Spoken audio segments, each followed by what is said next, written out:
The point guard had previously said he would retire at the end of this season, his 21st in the NBA. However, Paul was waived by the Toronto Raptors on Friday after being traded there from the Clippers on February 4th and announced his retirement online shortly after. CP3 retires with the second most assists and steals in NBA history, behind only John Stockton in both categories. And he is one of 3 players in NBA history with 20,000 points, 10,000 assists, and 2,000 steals. Only LeBron James and Russell Westbrook have done the same. Well, clearly a storied career for Chris Paul, especially in a Clippers uniform. But Perk, I'll start with you. Stephen A., actually, I'll come to you first. Do you have a problem with how CP3's career ended?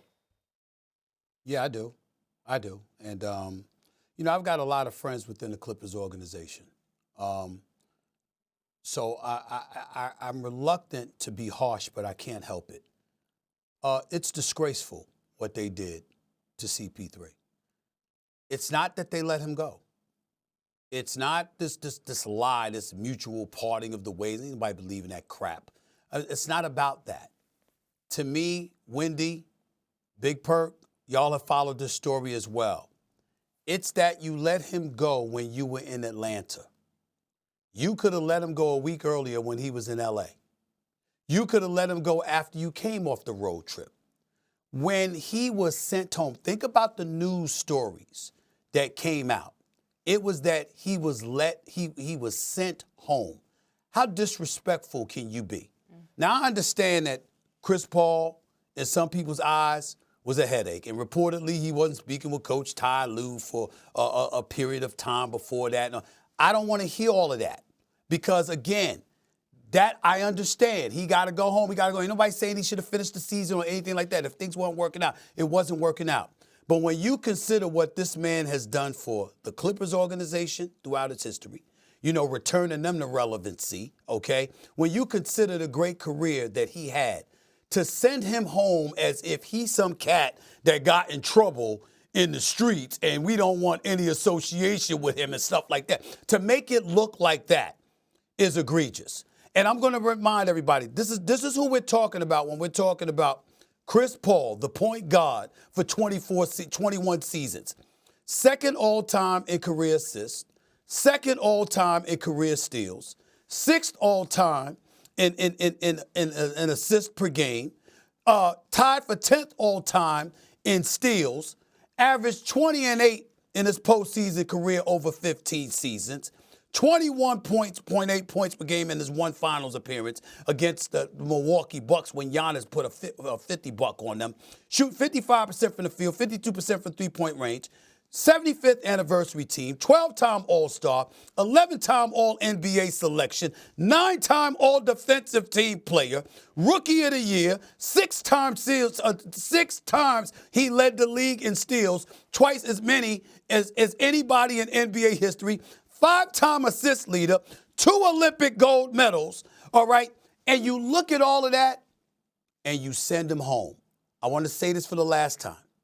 No problem with them letting him go. You could have let him go before you went on the road trip. Or you could have waited a week later until after the road trip was over. The fact that you parted ways from him, I'm talking to Ty Lue, I'm definitely talking to Lawrence Frank and Steve Ballmer. The way you do stuff matters, no matter what kind of a headache he was. It's not something that could have prevented you from handling it a few days earlier or a week later. The manner in which they did it, when they did it, while they were on the road, sending him home, made him look far worse than he deserved. That's my point, and that's where I stand on it.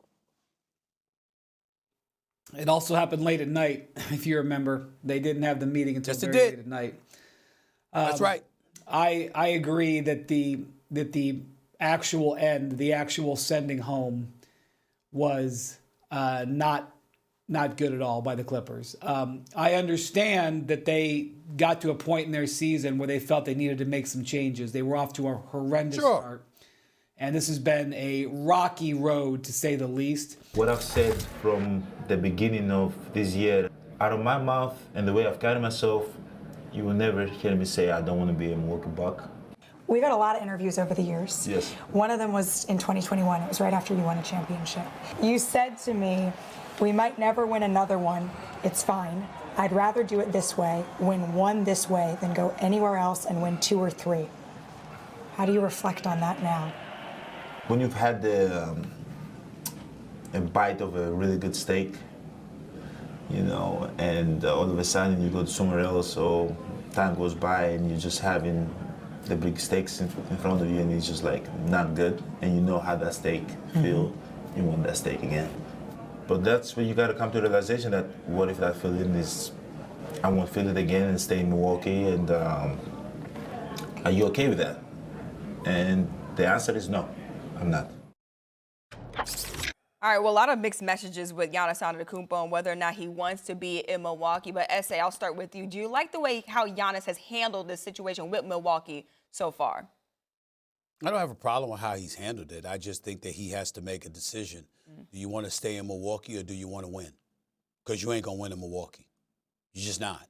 That's the reality. And so because of that, you have to make a decision. Just look at those. He's got 9 All-NBA selections, 10 All-Star selections, and top 10 finishes, 10 top 10 finishes in the league, in league MVP voting 9 times. Okay? Yet, he's 8-8 lifetime in his postseason career. So he's got more All-NBA selections, more All-Star selections, and more top 10 finishes as a league MVP candidate, okay, than he has postseason series wins. That's not successful. It's not Giannis's fault. He's one of the top 5 players on the planet. We all know it. But they can't put the help around him that he needs to legitimately compete for a championship. And it's been long enough. So, listen, I understand Milwaukee had faith in him. They invested in him. They took a chance on him. And they helped develop him into the monstrous player that he is. There's a level of loyalty that comes with that. And I applaud him for that. And I applaud for him not wanting to jump on some bandwagon and join some super team. And I get where he's coming from. But in the same breath, you also have to ask yourself, do you really want to win? Because you have to look at your situation and know you're not going to be able to pull it off with what you've been seeing on the Milwaukee Bucks. So it's not a matter of him handling it wrong.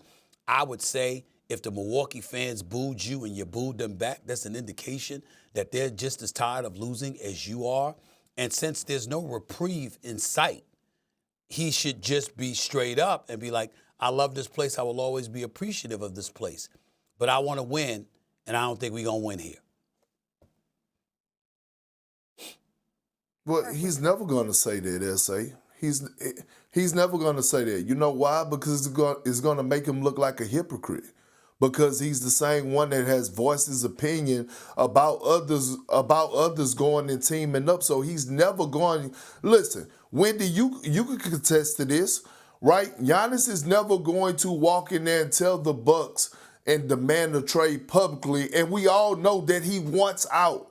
Right? And, like, I get it. He's not going to ever win another. I don't believe he's ever going to win another championship in Milwaukee because I don't believe it's another star/superstar that wants to go down there to Milwaukee and actually play with Giannis in Milwaukee. My thing is, stop being so scared. No one is going to frown upon you. No one is going to say nothing negative about you.